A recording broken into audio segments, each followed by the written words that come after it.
awal Islam. Di antaranya pada pertemuan yang lalu kita sudah menyebutkan seandainya banyak orang-orang Yahudi yang beriman, maka akan banyak yang mengikuti orang-orang Yahudi tersebut. Namun hanya beberapa saja yang beriman dari kalangan Yahudi. Di antaranya pada kisah yang telah lalu kita sebutkan bagaimana Islamnya seorang alim dari ulama Yahudi yang bernama Abdullah bin Salam. Nah, pada pertemuan berikutnya, pada pertemuan ini insyaallah kita akan membahas di antaranya kejadian-kejadian ataupun peristiwa tatkala awal-awal hijrah Nabi SAW dari kota Mekah ke Madinah. Di antaranya adalah lamma qadimal muhajirun al-Madinah istamkaul ma. Tatkala orang-orang muhajirin berhijrah ke kota Madinah, maka kebanyakan dari orang-orang muhajirin tersebut tidak mendapati sumber air yang bersih, artinya buat mereka minum dan keperluan kehidupan mereka. Wa kanat li rajulin min bani Ghifar aynun yuqalu laha Ruma. Jadi ada sebuah mata air yang namanya mata air Ruma. Ini mata air yang sangat bersih, yang bagus, memang dipakai. Wa kana yabi'u minha al-qirbah bimut. Jadi dia jual air tersebut, ya. Ada orang yang ingin air dijual. Jadi ini adalah sumber pemasukannya.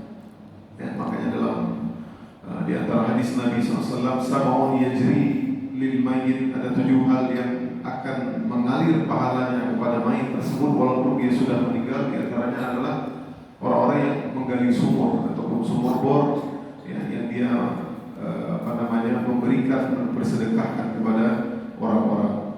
Namun sang laki-laki dari Bani Ghifar tersebut diketahui oleh Nabi Muhammad SAW, dia menjual air, ya, dengan bimut, ya. Jadi kadar 1 mud, ya, 1 mud makanan. Faqala lahu Nabi SAW, maka Nabi berkata kepada sang pemuda tersebut, sang laki-laki tersebut, tabi'uniha bi'ainin fil jannah. Kamu jual itu mata air, ya, kamu sedekahkan itu mata air, maka bagimu ain, mata air di surga. Ya, subhanallah, ini tawaran yang menggiurkan. Kalau seandainya dikasih itu untuk kemaslahatan kaum muslimin, maka bagimu mata air di surga. Faqal ya Rasulullah, laisa li wala li ayali ghairuha. Wahai Rasulullah, aku gak punya yang lain kecuali ini, memang jadi sumber penghasilanku. Ya, jadi dia mau jual. Ya, ini subhanallah. Seperti mungkin di mana-mana masjid, ya, dekat masjid kita, kalau ada tanah-tanah perluasan, ya, kalau kita banyak kelebihan harta, kita jual. Ya, maka man bana lillahi baitan banallahu lahu baitan fil jannah. Barang siapa yang membangun masjid untuk perluasan masjid apapun, maka Allah bangunnya istana di surga. Ya. Kalau kita punya kelebihan harta tentu, tapi ini tawaran yang luar biasa. Apalagi ini langsung Nabi SAW. Ya. Mungkin kalau sang laki-laki tersebut menerima, mungkin Allah juga akan memudahkan hidupnya karena yang membelinya adalah Sallallahu Alaihi Wasallam. Maka tak kala itu berita tersebut sampai kepada Utsman bin Affan. Ini para sahabat luar biasa mereka. Fastabiqul khairat, cepat sekali. Ya, apalagi Utsman bin Affan dan orang-orang para sahabat yang lain. Fashtaraha bi 35,000 dirham. Maka Utsman pun ketika tahu itu, maka Utsman membeli dengan hartanya yaitu 35.000 dirham. Semua ada Nabi sallallahu alaihi wasallam, ya. Kemudian Utsman segera datang kepada Nabi Muhammad sallallahu alaihi wasallam. Kemudian dia bertanya, "Ya Rasulullah, ataj'aluni fiha ma ja'alta?" Ya Rasulullah, apakah aku sudah membeli ini mata air? Apakah sama ganjaran seperti yang kau tawarkan kepada laki-laki tersebut? Maka Nabi berkata, "Na'am, betul." Maka Utsman berkata, "Qad ja'altuha lil muslimin." Sampai hari ini aku jadikan kepada orang-orang muslimin. Nanti siapa pakai silakan. Subhanallah. Ya. Hari ini kita kalau ke Mekah, kita tahu ada sumur, ada hotel, subhanallah, banyak harta-harta Utsman bin Affan yang sampai hari ini dipakai untuk kemaslahatan kaum muslimin, ya. Subhanallah, sampai hari ini pahalanya, ya, bagaimana luar biasa Utsman bin Affan dipuji oleh Nabi Muhammad SAW. Seandainya saya punya anak wanita lagi, anak perempuan lagi, maka saya nikahkan ke Utsman bin Affan. Ya, luar biasa dia sangat dermawan, sangat kuat ibadahnya dan sangat taat kepada Allah Subhanahu wa taala. Dalam riwayat yang lain, riwayat Tirmizi dalam Jami' wa Tahawi fi Syarh Mushkil Al-Athar dan Imam Ahmad dalam Musnadnya disebutkan bahwa Utsman bin Affan berkata, takkan Nabi SAW sampai di kota Madinah maka tidak ada air yang mencukupi orang-orang kaum muhajirin kecuali bi'ri Roma, kecuali sumur Roma. Maka Rasulullah SAW berkata, "Man yashtari bi'ra Roma, barang siapa yang membeli mata air ataupun sumur Roma, fayaj'ala dalwuhu ma'adilal muslimin bi khairin lahu minha fil jannah." Maka siapa yang belinya dan dia membagikan kepada orang-orang muslimin, maka baginya surga. Itulah dia diantaranya pembelian sumur rumah yang dilakukan oleh Utsman bin Affan. Kemudian di awal-awal tahun 1 Hijriah, Nabi SAW juga furidat salat raka'atain, ya, menjadikan salat yang 2 rakaat menjadi 4 rakaat, ya, yaitu diantaranya adalah salat Aisyah, salat Zuhur dan salat Asar. Sebagaimana diriwayatkan oleh Ibunda Aisyah radhiyallahu anha, qalat kana awwal ma furida ala Rasulillah as-salat raka'atan. Ya, salat yang awal-awal sekali tak kala setelah Nabi SAW Isra dan Mi'raj, yaitu mengambil perintah dari Allah salat 5 waktu, maka awal-awal sekali fardu salat hanya 2 rakaat illa al-maghrib, kecuali salat maghrib, fa innaha kanat thalatha. Jadi salat maghrib mungkin dikurangi 1,5, ya, ataupun 1, ya. Thumma atamma Allahu dhuhra wal asra wal isya al-akhirah arba'an fil hadar. Maka tak kala hijrah ke kota Madinah, maka Allah mewajibkan zuhur jadi 4, asar 4 dan isya jadi 4, ya, bagi mereka yang mukim. Wa aqarta as-salat ala fardhiha al-awwal fi safar. Maka jadilah salat yang 3 tadi menjadi 2 rakaat tak kala kita bersafar. Nah, ini kisahnya, ya. Ini bagaimana kita tahu, ya, awal-awal ketika di kota Mekah, ya, sedemikian beratnya gangguan, ya, ancaman yang dilakukan oleh musyrikin Arab, sehingga awal-awal sekali salat hanya 2 rakaat saja. Bahkan sebelum Isra dan Mi'raj, para sahabat itu hanya salat tengah malam saja 2 rakaat. Mereka salat cuma wajib tengah malam saja. Ya, kemudian setelah Isra Mi'raj barulah wajib salat 5 waktu, yang dari 50 waktu akhirnya yang sudah kita ceritakan kisahnya. Kemudian Musa suruh Nabi Muhammad untuk balik dan akhirnya menjadi 5 waktu. Ma'asyiral muslimin sidang jamaah subuh yang dirahmati Allah SWT, di antara yang terjadi, peristiwa yang terjadi di kota Madinah di awal-awal hijrah Nabi Muhammad SAW, ada sebuah kampung yang bernama Banu Salimah. Banu Salimah adalah sebuah kampung yang berada di agak ujung dari kota Madinah. Arada Banu Salimah ayyatruku diyarahum. Mereka ingin meninggalkan rumah-rumah mereka karena mereka tahu dekat Masjid Nabawi ada Nabi Muhammad SAW. Jadi semua orang ingin tinggal satu lorong, ya, satu gang ataupun satu jalan dengan Nabi Muhammad SAW, karena mereka ingin lebih dekat dengan Nabi, ingin sering melihat Nabi Muhammad SAW, ya. Jadi kecintaan mereka membuat mereka ingin pindah, semua ingin pindah. Ya, seandainya Nabi ada di, misalkan di sini, ya, kita bilang ya, orang-orang semua ingin pindah, bagaimana nanti di sana? Maka fakhashya Rasul sallallahu alaihi wasallam an ta'mal Madinah. Maka Nabi pun takut, khawatir kalau seandainya semua suku Bani Salimah tersebut pindah dekat kota Madinah, di kota Madinah yang di pusatnya, maka akan kosonglah orang-orang di penghujung Madinah. Nah, ini tentu sangat berbahaya. Apalagi orang-orang musyrikin Arab, orang-orang Quraisy ini ingin menyerang, ya. Suatu ketika nanti musuh datang, maka berbahaya. Maka Nabi pun melarang, fanahahu. Dalam hadis riwayat Imam Muslim dalam sahihnya, An Jabir bin Abdullah berkata, kana diyaruna na'iyatan anil masjid Fa'aradna an nabi'a buyutana, yaitu mereka berkata sesungguhnya rumah-rumah kami jauh dari masjid. Mereka ingin dekat masjid, ingin sering ke masjid, ya. Ingin sholat, ya. Jadi nggak perlu jalan jauh. Karena zaman dahulu ya, mungkin ada kendaraan, ya, tapi unta dan himar, ya, keledai. Namun tidak semua mereka yang punya juga, ya. Fanahana Rasulullah, maka kami pun dilarang oleh Nabi Muhammad SAW. Kemudian Nabi berkata, Inna lakum bi kulli khutwatin darajah. Sesungguhnya setiap langkah kaki kalian menuju ke masjid ini adalah diangkat satu derajat. Subhanallah. Ma'asyiral muslimin, ini menunjukkan bahwasanya dalam Islam ada kaidah. Seandainya ada kaidah, ada kaidah yang berat-berat, ada yang ringan, maka dipilih yang ringan. Ya, dipilih kaidah yang ringan. Namun tidak begitu dengan seseorang yang berangkat ke masjid. Hukum asalnya berangkat ke masjid afdalnya dengan jalan kaki. Ya, makanya seperti itu. Bahkan zaman itu ada seorang sahabat yang dia tinggal jauh dari kota Madinah. Dia selalu tidak pernah meninggalkan jamaah, sholat terus.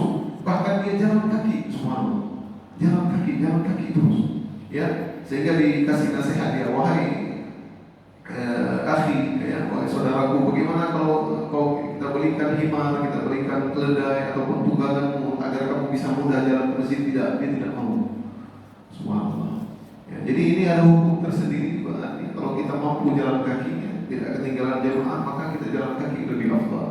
Ya, bahkan kita lihat bagaimana para sahabat melambatkan kakinya untuk melangkahkan ke masjid. Bahkan ini juga ada fatwa dari ulama, artinya tidak ada masalah kalau seandainya kita ingin pergi ke masjid yang jauh dari rumah kita. Misalkan dekat musola, artinya kita aman, musola ada jamaah, ataupun di masjid kita ada jamaah, kita pergi jalan kaki, misalkan ke Masjid Raya Baitur Rahman. Ya, tapi apakah ada orang yang lakukan hari ini? Mungkin ada orang bilang paling ini ya seperti itu. Subhanallah. Ada sebuah video ya, saya ingat di hari Jumat, subhanallah, ini sangat inspirasi bapak-bapak sekalian. Ada seorang bapak-bapak tua, subhanallah, ya, cahaya wajahnya. Jadi, wallahu a'lam apakah ini cuma sabotase ataupun, tapi sepertinya mungkin benar ya. Datang, ya Syekh, mau mana? Mau ke masjid. Masjid jauh, berapa kilo? Biar jam 10, biar kau. Silakan naik. Saya tidak mau. Saya tidak mau. Tidak mau maksa. Subhanallah. Jadi apalagi hari Jumat gitu, kita kalau ada waktu jalan kaki, dapat olahraga, tapi berkeringat ya bapak. Nanti ganti baju ya. Pak sahabat dulu tidak memikirkan itu, artinya mungkin jalan biasa santai kalau tidak terlalu kering seperti itu. Intinya beramallah semampu kita. Bayangkan seandainya ada orang yang mungkin tidak jauh ya, mungkin dari rumah mungkin sekitar 100 meter atau 200 meter. Ya 200 meter, setiap langkah kakinya ya setengah meter, Pak. Berarti dia 400 meter ke masjid, pulang ke masjid 800 meter. Setiap hari dia lakukan 800, Allah naikkan derajatnya, 800 Allah ampunkan dosanya. Ya, subhanallah. Coba kalikan 10 tahun. Kalikan 15 tahun dia lakukan tersebut, tentu amalannya akan beda dengan orang yang naik mobil selalu atau naik motor selalu. Tapi kalau masjidnya jauh silahkan naik mobil. Oleh karenanya ada kadang-kadang terdapat pertanyaan, wahai Ustaz, apakah sama pahala naik motor dengan, apakah setiap putaran roda itu sama dihitung 1 derajat? Ya Allah, ya. Tapi kalau orangnya mungkin dia sakit ya, tidak ada jalan lain, memang harus naik motor dan lain, insya Allah Allah tentukan hal yang sama. Tapi tentu beda pahala orang yang ingin mendapatkan keutamaan dari Allah Subhanahu wa Ta'ala. Makanya dalam hadis yang lain Nabi berkata, ya Bani Salimah, diyarakum tuktab atharuhu. Wahai Bani Salimah sekalian, sesungguhnya rumah-rumah kalian itu ditulis, jejak-jejak kaki kalian ditulis oleh Allah Subhanahu wa Ta'ala. Oleh karena itu mereka pun berkata, maka yasurruna, ya, kami setelah kami mendengar dari Nabi Muhammad SAW, kami pun bahagia dan kami pun tidak jadi pintar. Subhanallah, ya. Ini luar biasa jauh dari masjid. Tapi kalau punya tanah ya kosong, kita mau bangun rumah, maka silakan dekat dengan masjid. Tapi kalau seandainya nanti terjadi perluasan masjid, maka silakan kalau kita punya kelebihan rezeki, sedekahkan ataupun wakafkan ke masjid. Ma'asyiral muslimin, ketika awal Nabi SAW sampai ke kota Madinah, kita tahu bahwasanya di kota Madinah memiliki orang-orang Yahudi di situ. Jadi ada suku Aus, Khazraj, itu adalah orang-orang asli orang Madinah. Nah, orang-orang Yahudi adalah orang-orang pindahan. Kenapa mereka banyak pindah ke kota Madinah? Karena mereka tahu bahwasanya Nabi akhir zaman akan pindah ke kota tersebut. Yuqal Yathrib, ya, kota Yathrib. Nah, suku Yahudi, ini suku yang spesial. Nanti pada pertemuan yang akan datang ataupun beberapa pertemuan yang akan datang kita akan bahas bagaimana sejarah mereka orang-orang Yahudi ini. Mereka terdiri dari 3 suku. Yang pertama adalah Banu Qainuqa. Ini adalah sekutunya kaum Khazraj, ya. Suku Aus, suku Aus dan Khazraj adalah Ansar. Jadi orang-orang suku Aus dan Khazraj yang beriman namanya kaum Ansar. Nah, orang Yahudi dari suku Banu Qainuqa sekutunya orang Khazraj. Dan rumah mereka dakhilal Madinah, di kota Madinah tepatnya. Sedangkan Banu Nadir dan Banu Quraidah, Bani Nadir dan Bani Quraidah, mereka tinggal agak jauh dari kota Madinah dan mereka sekutu dengan kaum Aus. Jadi mereka suka berperang, ya. Dan luar biasanya orang-orang Yahudi, setiap mereka berperang, mau kalah ataupun mungkin hampir kalah, mereka selalu berteriak ataupun mereka sering mengatakan bahwasanya lihat nanti, ya, kalau seandainya nanti Nabi datang, kalian akan dikalahkan. Jadi orang-orang suku Aus, Khazraj, mereka nggak tahu ada Nabi. Mereka orang musyrik, mereka penyembah berhala, nggak tahu ada Nabi. Ya, sedangkan orang-orang Yahudi ini mereka tahu, ya ada Nabi, lihatlah, ya. Kalau seandainya Nabi datang nanti, kalian akan dikalahkan, ya. Makanya dalam ayat Al-Quran, falamma ja'ahum ma arafu kafaru bih. Tak kala Nabi datang, justru mereka yang kafaru bih, mengingkarinya. Subhanallah, ya.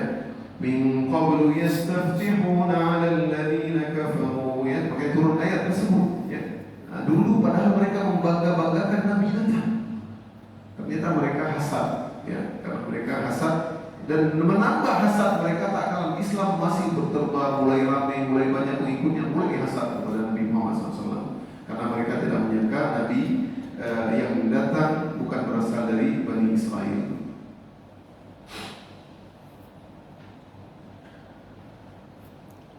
Kemudian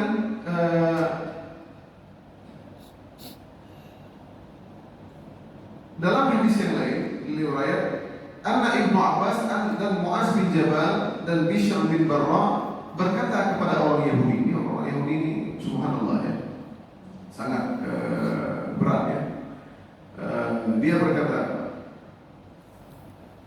suatu ketika, ya ma'asyara Yahud, orang Yahudi berkata, qala li Yahud, ya, si Mu'az bin Jabal dan Bishr bin Barra, wahai orang-orang Yahudi, ittaqullah wa aslimu, bertakwalah kalian kepada Allah dan masuklah Islam. Ya, bukankah kalian dulu sering-sering disebut Nabi yang datang, sedangkan kami adalah ahlu syirkin, kami adalah orang-orang yang berbuat syirik, ya, dan kalian sering menyebutkan dia akan diutus, ya, dan kalian mensifatinya, ya. Kemudian berkata seorang Yahudi, faqala Salam bin Miskam, namanya Salam bin Miskam dari Bani Nadir, ma ja'ana bi syai'in na'rifka, yang datang itu bukan yang kami ketahui, ya, dan yang datang ini si Muhammad ini bukan yang kami sebutkan kepada kalian. Ini mereka menyangkal. Subhanallah, ya. Makanya turunlah ayat Al-Quran, walamma ja'ahum kitabun min indillahi musaddiqun lima ma'ahum, tak kala datang kitab, ya, min indillah, dari sisi Allah, ya. Mereka dulu sering-sering menyebut Nabi, namun mereka kafir, ya, dan mengingkarinya. Fala'natullahi 'alal kafirin, maka laknat Allah atas orang-orang kafir. Dalam riwayat yang lain dari Sofiyah bintu Huyai, Sofiyah ini istri Nabi SAW, ya, bapaknya gembongnya Yahudi bernama Huyai bin Akhtab. Nanti ada kisahnya sendiri, ya. Sofiyah berkata, kuntu ahabba waladi abi ilai, aku adalah orang yang sangat dicintai oleh bapakku dan paling dicintai oleh pamanku yang bernama Abi Yasir. Kemudian tak kala itu aku melihat orang-orang pergi, ya, ingin melihat Nabi Muhammad SAW termasuk bapakku, maka mereka pun tak kalah pulang, mereka pun tertunduk lesu. Ya, mereka melihat bertemu dengan Nabi, kemudian tertunduk lesu karena mereka tidak menyangka mereka inginnya dari Bani Israel. Maka sang pamanku berkata kepada bapakku, "Tahu kamu puji dari Nabi ya? Tahu apakah dia Nabi?" Ya, kemudian bapakku berkata, "Oh, la wallahi, Nabi Allah." Karena orang Yahudi tahu, "Alladzina atainahumul kitaba ya'rifunahu kama ya'rifuna abna'ahum." Orang-orang Yahudi, Nasrani tahu fisik Nabi, syama'ilin Nabi, ya, fisik Nabi, bentuk tubuh Nabi disifati dalam kitab suci mereka seperti mereka mengenal anak-anak mereka. Coba bayangkan itu, ya. Bayangkan seseorang bapak, ibu, anaknya mau ditukar bagaimanapun nggak akan ditukar, dia tahu. Seperti itulah mereka mengenal Nabi Muhammad SAW, bentuk fisiknya, perilakunya, dan bahkan ada stempel nubuah, ya. Ada seperti daging tubuh ya, di belakangnya, dan mereka tahu itu, ya. Subhanallah, disifati, tapi mereka tidak beriman. Maka berkata Huyai, jadi ngapain kita? Qala ada waktu wallahi ma baqitu, aku akan berkhianat, aku akan melawannya sampai aku habis umurku. Seperti itu orang Yahudi, ya, mereka subhanallah luar biasa. Dan orang-orang yang paling berat mengkhianati dan paling berat diantaranya orang-orang tokoh-tokoh Yahudi yang paling berat menghina ataupun memusuhi Nabi Muhammad SAW adalah diantaranya adalah Huyai bin Akhtab, yaitu bapaknya Sofia. Ini luar biasa ya. Anaknya cinta kepada Nabi, menikah dengan Nabi Muhammad SAW, bapaknya orang yang paling benci ya. Dan pamannya Abu Yasir, kemudian adalah juga Salam bin Mishkah yang tadi ya, yang mengingkari Nabi. Kemudian Kinanah bin Rabi', kemudian ada Ka'ab bin Ashraf, nanti ada kisah yang tersendiri. Kemudian Ka'ab bin Asad, wa Amru bin Jahash, wa Rifa'ah bin Yazid bin Tabur. Ini banyak sekali. Jadi hadirin yang dirahmati Allah Subhanahu wa taala, tiga-tiga orang-orang Yahudi yang hidup di kota Madinah tersebut, kelompok Yahudi tersebut semuanya pengkhianat. Nah, semuanya nanti diusir oleh Nabi Muhammad SAW di Mekah, di Madinah. Ya, semuanya diusir karena pengkhianatan mereka luar biasa. Ya, dimulai dari Bani Qainuqa, nanti Bani Nadir, dan yang terakhir pengkhianatan yang sangat berat, yaitu Bani Quraidah. Tak kalah mereka musuh dalam selimut. Ya, di perang Khandaq nanti kita ceritakan bagaimana ya, tak kalah muslimin dikejar, ya, dihantam dengan hujan-hujan panah, ya, orang-orang musyrikin ya menyerang kota Madinah. Kemudian tiba-tiba Yahudi dari Quraidah pun ikut sekongkol dan membuka jalan Subhanallah. Makanya setelah itu nanti Nabi SAW membunuh semua mereka. Ya, ini Bani Quraidah, jadi pengkhianat semua mereka banyak ya.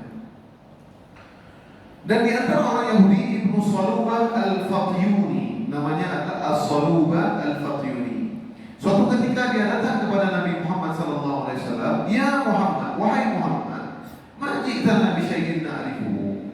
Ya, wahai Muhammad, kamu gak datang sesuatu membuat kami ketahui sesuatu yang kami tahu. Wa ma anzalallahu 'alaika min ayatin bayyinatin fanatba'uha. Maka ada ayat ya yang menjelaskan kepada kami sehingga kami beriman kepadamu. Maka turunlah ayat Al-Qur'an. Wa laqad anzalna ilaika ayatin bayyinat. Dan sesungguhnya wahai Muhammad, kami telah menurunkan kepadamu ayat-ayat yang banyak, tanda-tanda kenabian, tanda-tanda bukti kebesaran Allah. Wa ma yakfuru biha illa al-fasiqun. Dan tidak ada yang kafir mengingkari ayat tersebut kecuali orang-orang fasik. Mereka orang yang fasik. Ya, padahal ayat-ayat mereka lihat banyak sekali, tapi mereka tidak percaya. Dan di antara mereka juga ada yang bernama Rafi' bin Huraimilah dan Wahab bin Zaid. Mereka berkata kepada Rasulullah, "Ya Rasulullah, i'tina bi kitabin tunziluhu 'alaina minas sama." Ya Rasulullah, datanglah kepada kami suatu kitab yang kamu turunkan dari langit, kami melihatnya, kami membacanya, dan berkatmu maka seluruh sungai-sungai di sini adalah mereka mengalir. Ya, maka kami akan percaya dan mengikutimu. Datangkan sungai-sungai. Ya, subhanallah, itu permintaan yang ngawur. Ya. Bukan tidak mungkin, Allah mampu juga. Seperti Allah mampu membuat bagaimana unta ya terbelah dari batu kepada kaum Saleh. Bisa. Allah, seandainya Allah kabulkan, maka Allah hancurkan semua mereka Yahudi. Tapi Allah enggak. Ya, enggak layani itu. Ya, enggak layani permintaan mereka. Maka turunlah firman Allah Subhanahu wa taala, surat Al-Baqarah ayat 108. Am turiduna an tas'alu rasulakum kama su'ila Musa min qabl. Apakah kalian ingin meminta kepada Rasul kalian sesuatu yang ngawur? Sesungguhnya kau usah sedih wahai Muhammad. Sesungguhnya yang mereka minta tersebut itu moyang mereka, nenek-nenek moyang mereka dulu minta kepada Musa lebih dari itu. Sampai mereka minta apa? Arinallah ajarahum. Wahai Musa, kami tak beriman kepadamu sampai engkau akan melihat langsung Allah. Kemudian Allah matikan mereka. Tsumma ba'atsnakum min ba'di mautikum la'allakum tashkurun. Setelah mereka mati, kemudian Allah hidupkan lagi supaya mereka bersyukur. Tidak bersyukur lagi. Bangsa Subhanallah, bangsa Bani Israel, bagaimana datang para nabi, anbiya banyak dari mereka. Tidak beriman, mereka hobinya membunuh para nabi. Ya, kalau nabi datang sesuai dengan keinginan hawa nafsu mereka, mereka terima. Tapi kalau anbiya yang datang sesuai dengan mereka, mereka bunuh. Ya, subhanallah. Orang-orang Yahudi luar biasa. Nanti kita ceritakan nanti kisahnya orang-orang Yahudi. Kemudian dalam riwayat yang lain, wa akhraj al-Bukhari dalam sahihnya dari Bukhari an Ibnu Abbas anna Nabi da'a Yahudi. Suatu ketika Nabi SAW memanggil orang-orang Yahudi. Mereka, Nabi bertanya tentang sesuatu yang Nabi tidak ketahui. Ya, karena Nabi ingin sejajar. Orang Yahudi, orang ahli kitab, tentu Nabi SAW belum sempurna wahyu dari Allah Subhanahu Wa Taala. Nabi ingin bermusyawarah dengan mereka. Maka tak kala Nabi bertanya tentang sesuatu, tidak disebutkan di sini apa yang ditanyakan oleh Nabi. Mereka menjawabnya, tapi yang mereka jawab adalah kebohongan. Mereka menyembunyikan ilmu mereka. Maka turunlah ayat Al-Quran. Wa idh akhadallahu mitsaqal ladzina utul kitaba latubayyinunnahu lin-nasi wa la taktumuna. Dan orang-orang Yahudi tak kali ditanya oleh Nabi Muhammad SAW, mereka menyembunyikan kebenaran tersebut. Ya, mereka wasyaru bihi tsamanan qalila. Mereka menjualnya. Artinya mereka demi kepentingan duniawi, fa bi'sama yashtarun. Sangat buruk apa yang mereka lakukan. Jadi mereka menyembunyikan dan mereka bangga dengan itu. Ya, maka dari itu mereka menyembunyikan ilmu dari Nabi Muhammad SAW. Ya. Ini menunjukkan bahwasanya hadirin yang dirahmati Allah Subhanahu Wa Taala, seorang orang alim, orang yang memang punya keilmuan di bidangnya, maka dilarang untuk menyembunyikan ilmu yang dia dapat dari Allah Subhanahu Wa Taala. Jadi nggak boleh. Ya, bayi baru ilmu tidak boleh, ataukah seperti itu ya, tidak boleh. Ya, jadi ataukah dia menyembunyikan, nggak mau kasih tahu ilmu yang dia dapat, ya, ini tidak boleh. Ya, makanya Nabi SAW pernah bersabda dalam sebuah hadis, man su'ila an ilmin fakatamahu. Barang siapa yang ditanya terhadap suatu ilmu, misalkan dia ahli tentang ilmu fikih, misalkan ditanya tentang fikih, dia nggak mau jawab. Saya nggak tahu jawabannya, padahal dia tahu jawabannya. Tapi mungkin karena kepentingan dunia, karena ada mungkin perintah atasan ataupun apapun yang lain, ya, ataupun dia takut dan lain-lain karena kepentingan dunia, maka uljima yaumal qiyamah bilijamin minnar. Orang yang menyembunyikan ilmu ditanya kamu jawab, maka pada hari kiamat dia akan diikat dengan tali api neraka. Nauzubillah min dzalik. Jadi luar biasa. Ini bagi orang Yahudi seperti itu, hobi mereka menyembunyikan ilmu, ya. Bahkan mereka tidak memberikan ilmunya kepada orang-orang yang lain. Kemudian dalam riwayat yang lain, datang sekelompok Yahudi, ya, berkata kepada Nabi Muhammad SAW, ya Muhammad, innaka qad arafta anna ahbar Yahud wa ashrafuhum wa sadatuhum. Wahai Muhammad, engkau tahu bahwasanya kami adalah pendeta-pendeta Yahud. Ya, kalau bapak-bapak membaca dalam Al-Quran, kalau ahbar ini adalah pendeta Yahud, kalau ruhban pendeta Nasrani. Jadi kalau disebutkan al-ahbar wal-ruhban, ruhban itu pendeta Nasrani, ahbar pendeta Yahudi. Maka pendeta tersebut berkata, wahai Muhammad, ini kami adalah pendeta-pendetanya Yahudi, ulama-ulamanya Yahudi. Kalau kami beriman, maka semua dari kami banyak yang beriman nanti. Itu Nabi mau. Dan tidak ada yang akan mengingkari ataupun berselisih dengan kami. Sesungguhnya wahai Muhammad, di antara kami Yahudi ada perselisihan, cekcok antara satu suku dengan suku yang lain. Bagaimana kalau seandainya engkau membenarkan kami dan engkau lebih condong kepada kami? Jadi tawaran luar biasa. Nabi, karena Nabi seorang nabi, jadi engkau sebelah kami kan ada masalah sama suku. Jadi ternyata orang-orang Yahudi tadi, ya sampai sekarang hari ini, ya di Israel, sampai sekarang hari ini Israel itu sama Benjamin Netanyahu, kalau kita lihat ya, oke Simon Peres dulu apa kekacauan di antara mereka itu nampak sebenarnya. Hati-hati mereka, kalian, karena Allah yang mensifati dalam Al-Quran, tahsabuhum jami'an wa qulubuhum syatta. Kalian melihat mereka seolah-olah kompak, padahal hati mereka enggak. Yahudi perang takut mereka semua, nggak mau mereka. Ya, seperti kena mental mereka. Beda dengan kita orang Islam, orang Palestina berperang, mereka yakin surga menanti mereka. Mereka sudah mencium bau surga. Ya, tapi Yahudi tidak. Maka turunlah ayat Al-Quran gara-gara mereka. Tentu Nabi tidak mau. Wa anihkum bainahum bima anzalallahu wa la tattabi' ahwa'ahum.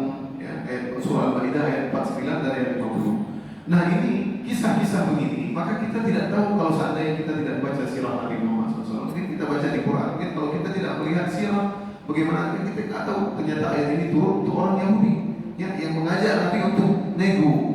Kau dukung kami ya Rasul ya Muhammad, ya. Kemudian turun ayat Al-Quran ayat berikutnya, afahukmal jahiliyati yabghun. Apakah hukum jahiliyah yang kalian inginkan?